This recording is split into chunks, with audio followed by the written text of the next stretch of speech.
Si tes piments ne poussent plus, il y a grande chance que tu fasses une erreur sans le savoir. Tu arroses, tu attends, mais rien ne se passe. La plante reste petite, les feuilles n'évoluent plus et tu commences à te demander si c'est normal. Et le pire dans tout ça, c'est que dans la majorité des cas, le problème ne vient pas de la plante, mais de ce que tu fais autour. Et bonjour et bienvenue sur Graspici, j'espère que vous allez bien, en tout cas moi ça va super bien. Et aujourd'hui dans cette vidéo, je vais te montrer les vraies raisons pour lesquelles tes piments stagnent et surtout, comment relancer la croissance rapidement et efficacement. Ce qu'il faut savoir, c'est que comme tout le monde, ce problème je l'ai déjà eu plusieurs fois. Et au début, je faisais exactement comme beaucoup de gens et comme beaucoup de cultivateurs. J'arrosais, j'attendais, et j'espérais que ça reparte. Mais en réalité, une plante qui stagne, ce n'est jamais un hasard. Il y a toujours une cause. Et souvent, c'est un petit détail qui va tout bloquer. La lumière, l'arrosage, les racines, la température et les nutriments. Et si un seul de ces éléments n'est pas bon, la plante ralentit, voire s'arrête complètement. Et aujourd'hui, tu es tombé sur la bonne vidéo, on va voir ça ensemble et surtout comment corriger ce problème. La première cause est probablement la plus importante. Il s'agit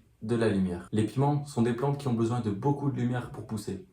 Et quand je dis beaucoup, c'est vraiment beaucoup. Si la lumière est insuffisante, il faut savoir que ta plante ne va pas mourir, mais elle va ralentir très fortement. Tu peux avoir une croissance très lente, des feuilles petites, une plante qui reste compacte, mais surtout qui n'évolue plus. Et le problème, c'est que souvent on pense avoir assez de lumière, alors que ce n'est pas le cas. Je vais te donner quelques exemples qui peuvent faire croire qu'on a assez de lumière, mais qui ne sont largement pas suffisants. Donc si tu mets tes plants derrière une fenêtre qui est mal exposée, dans une pièce sombre, même une pièce d'intérieur mais qui n'est pas directement face à la fenêtre, ou alors tout simplement si tu les mets à la fenêtre mais que tu les mets en hiver. Et tout ce que je viens de te citer ne suffit pas. Pourtant on pourrait croire qu'il y aurait assez de lumière. Et donc ce que je te conseille de faire, c'est de mettre tes plants dans un endroit aussi lumineux que possible, idéalement exposé à une fenêtre plein sud ou un endroit dans ta maison qui est bien exposé à la lumière. Et si tu cultives en intérieur, une lampe horticole peut vraiment faire la différence. Et souvent, juste en améliorant la lumière, tes plantes peuvent repartir de plus belle pour une croissance vigoureuse. On va maintenant parler de la deuxième cause qui est souvent la cause la plus critique. Il s'agit de l'arrosage. Et là c'est simple, la majorité des gens arrosent mal. Soit trop, soit pas assez. Mais dans les deux cas, la plante stagne. Si tu arroses trop, les racines restent constamment humides, donc la plante manque d'oxygène et donc elle commence à s'étouffer. Et du coup, si ta plante s'étouffe, elle arrête de pousser. Mais à l'inverse, si tu n'arroses pas assez, la plante passe en mode survie, elle ralentit tout, donc que ce soit sa croissance, ses feuilles, ses fleurs, tout, et donc elle ne se développe plus. Et la bonne méthode, c'est d'arroser uniquement quand la surface du terreau est sèche, et certainement pas avant. D'ailleurs, il y a un bon test pour savoir quand arroser. Il suffit simplement de toucher la terre avec ton doigt, si celle-ci est encore humide, tu attends, et si celle-ci est sèche, tu arroses. Mais attention, surtout ne laisse jamais d'eau stagnante dans le pot ou en dessous à la coupelle du pot. Parce que ça, c'est la pire chose pour les racines. Et très souvent, c'est ce point-là qui va tout bloquer. La troisième cause, très souvent sous-estimée, c'est le pot qui est trop petit. Au début, tout va bien.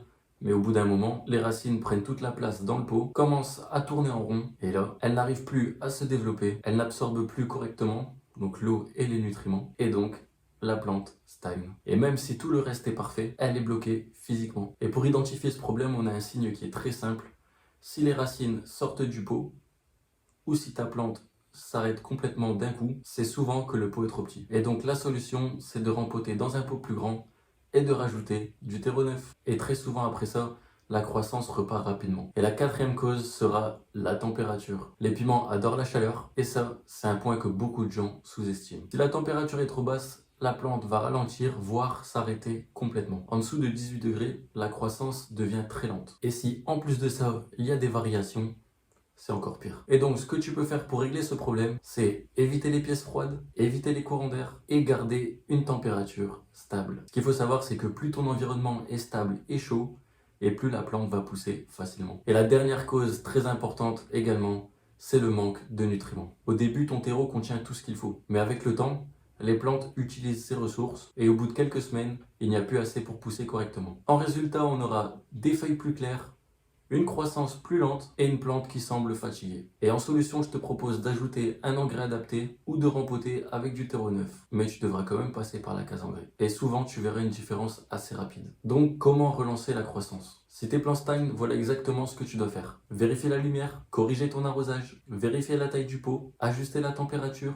et ajouter des nutriments. Mais surtout, ne fais pas tout d'un coup. Tu risquerais de dérégler un paramètre qui est déjà optimal. Je te conseille de procéder par étapes, un ajustement à la fois. Donc fais un de ces 5 ajustements et ensuite observe la réaction de tes plantes. Puis ajuste un autre paramètre et continue d'observer. Et c'est comme ça que tu vas comprendre ce qui bloque vraiment. Et honnêtement, dans la majorité des cas, le vrai problème, c'est l'arrosage. C'est un point que beaucoup de gens pensent maîtriser, alors que non. Moi-même, j'ai fait des erreurs, des fois j'en fais encore, et j'en ferai certainement encore, mais j'ai compris un peu le principe. Et d'ailleurs, je vais faire une vidéo complète uniquement sur l'arrosage. Et on en vient donc à notre conclusion. Si tes piments stagnent, ce n'est pas une fatalité, tu pourras toujours régler le problème. Dans la plupart des cas, il suffit d'un petit ajustement pour pouvoir relancer la croissance. Et pour cela, tu vas observer tes plantes, corriger les paramètres progressivement, et tu verras la différence. Et si tu veux cultiver des piments facilement, pense à t'abonner à la chaîne Grasspici, ça me ferait vraiment plaisir. Et dis-moi en commentaire, est-ce que tes piments stagnent en ce moment? Et si c'est le cas et que tu as déjà réussi à régler le problème, dis-moi quelle était la cause. C'était Grasspici, moi je vous dis à la prochaine pour une nouvelle vidéo. Ciao les gars.